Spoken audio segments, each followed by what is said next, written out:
ನಮಸ್ಕಾರ ಫ್ರೆಂಡ್ಸ್, ಇದು ಗುಗೈ ಪೆರುಮಾಳ್ ದೇವಸ್ಥಾನ. ನಾನು ಹಾಗೂ ನನ್ನ ಸ್ನೇಹಿತರು ಸಬರೀಶ್ ಗುಗೈ ಪೆರುಮಾಳ್ ದೇವಸ್ಥಾನದ ಕಡೆಗೆ ಹೋಗ್ತಾ ಇದ್ದೀವಿ. ಬನ್ನಿ ನೋಡೋಣ ಹೇಗಿದೆ ಅಂತ ಹೇಳಿಬಿಟ್ಟು. ಪ್ರಕೃತಿ ಸೌಂದರ್ಯ ಭಾರಿ ಚೆನ್ನಾಗಿದೆ. ಹಾಗೆ ಹತ್ತ ಸುಸ್ತಾಗೋದ್ರ ಜೊತೆಗೆ ಒಂದು ಒಳ್ಳೆ ಗಾಳಿ ಬಂದ ತಕ್ಷಣ ರಿಲ್ಯಾಕ್ಸ್ ಆಗ್ತಾ ಇದ್ವಿ. 1000 ಮೆಟ್ಲು ಹತ್ತತ್ರ ಇದೆ.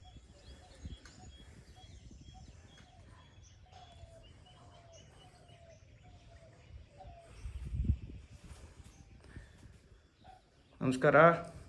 ನಮ್ಮ ಜೊತೆ ನಮ್ಮ ಫ್ರೆಂಡ್ ಸಬರೀಶ್ ಇದ್ದಾರೆ. ಅವರೇ ನಮಗೆ ಇಲ್ಲಿ ಕರ್ಕೊಂಬರ್ತಾ ಇರೋದು. ಇದು ಆಂಜನೇಯನ ದೇವಸ್ಥಾನ. ಈ ಕಡೆ ಎದುರುಗಡೆ ಒಂದು ದೊಡ್ಡ ಬೆಟ್ಟ ಇದೆ.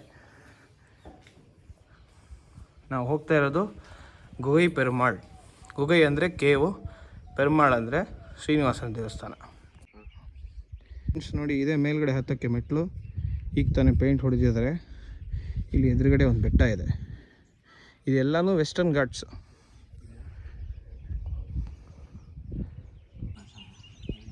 ನೋಡಿ, ಇಲ್ಲೆಲ್ಲ ತೆಂಗಿನದು ತೋಟಗಳು ತುಂಬ ಜಾಸ್ತಿ ಇದೆ. ಪೊಳ್ಳಾಚಿ ಸುತ್ತಮುತ್ತಲು ಬರೀ ತೆಂಗಿನ ತೋಟನೇ ಇದೆ. ನಾವು ಬಂದಿದ್ದ ರೋಡು ಪೂರ್ತಿ ತೆಂಗಿನ ತೋಟಗಳೇ. ಸೂಪರ್ ಗಾಳಿ ಇದೆ ಇಲ್ಲಿ ಮಾತ್ರ.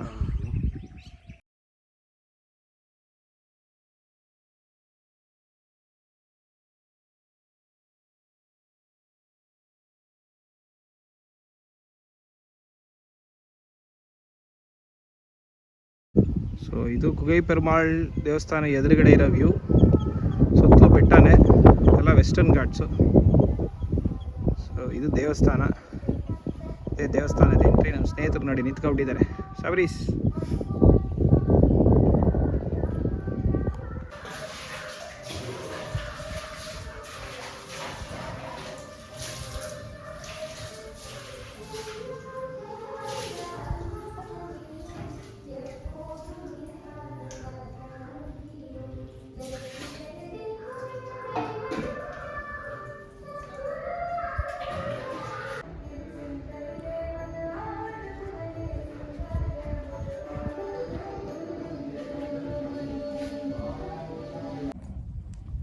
ನಮಸ್ಕಾರ ಫ್ರೆಂಡ್ಸ್. ದರ್ಶನ ಆಯಿತು.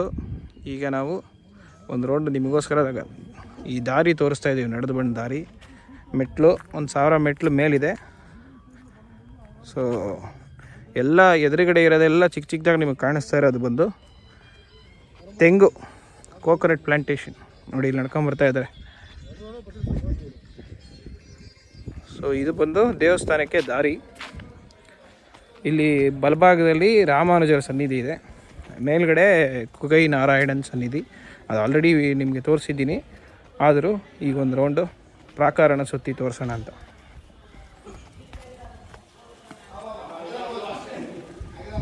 ಇದು ಅಡುಗೆ ಮನೆ. ಇಲ್ಲಿ ಬಂದವ್ರಿಗೆ, ಭಕ್ತಾದಿಗಳಿಗೆ ದಾಸೋಹ ಕೊಡ್ತಾರಂತೆ, ತಿಂಡಿ, ಊಟ.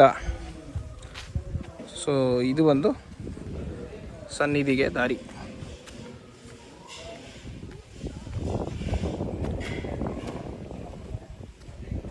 ದೇವಸ್ಥಾನ ಎಡಭಾಗದಿಂದ ಸುತ್ಕೊಂಡು ಹೋಗುವಂಥ. ಮುಂದೆಯಿಂದನೂ ಹೋಗ್ಬೋದು.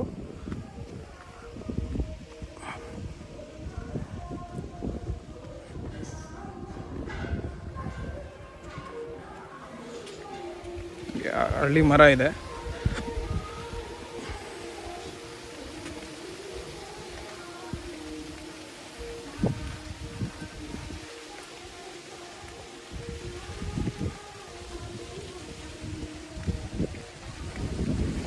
ಗಾಳಿ ಮಾತ್ರ ಅದ್ಭುತವಾಗಿದೆ.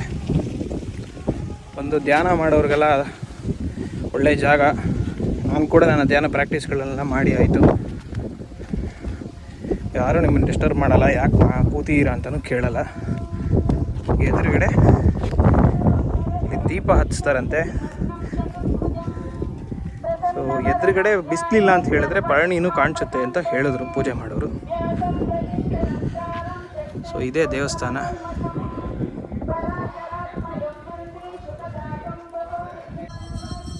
ಸೊ ಫ್ರಂಟಿಂದ ಹಾಗೆ ಬಂದರೆ ನೋಡಿ, ಇಲ್ಲಿ ಎದುರುಗಡೆ ಫುಲ್ಲು ವೆಸ್ಟರ್ನ್ ಘಾಟ್ಸು, ದೊಡ್ಡ ದೊಡ್ಡ ಬೆಟ್ಟಗಳು.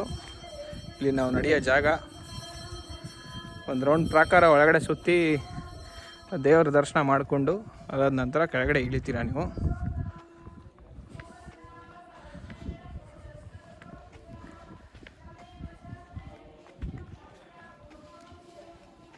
ಅದು ರಾಮಾನುಜರ ಸನ್ನಿಧಿ. ಇಳಿಬೇಕಾದ್ರೆ ಈ ಕಡೆಯಿಂದ ಇಳಿಯೋಣ, ಆ ಕಡೆಯಿಂದ ಹತ್ತಾಯಿತು.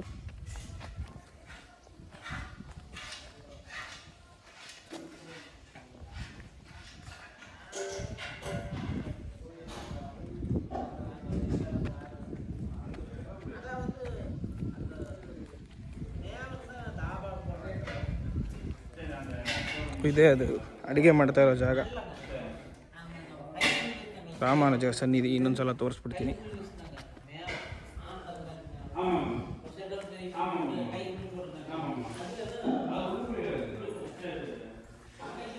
ಶ್ರೀ ರಾಮಾನುಜಾಚಾರ್ಯರು, ಅದ್ಭುತವಾದಂಥ ದರ್ಶನ. ಶ್ರೀಮತಿ ರಾಮಾನುಜಾಯ.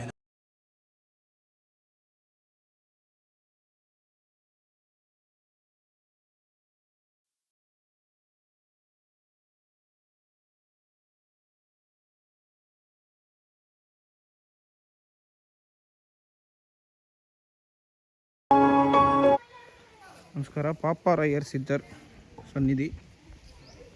ಸೊ ಇಲ್ಲಿ ಇವರು ಧ್ಯಾನ ಮಾಡ್ತಿದ್ರು ಅಂತ ಕಾಣುತ್ತೆ ಈ ಮಲೆ, ಇದು ಬೆಟ್ಟದಲ್ಲಿ.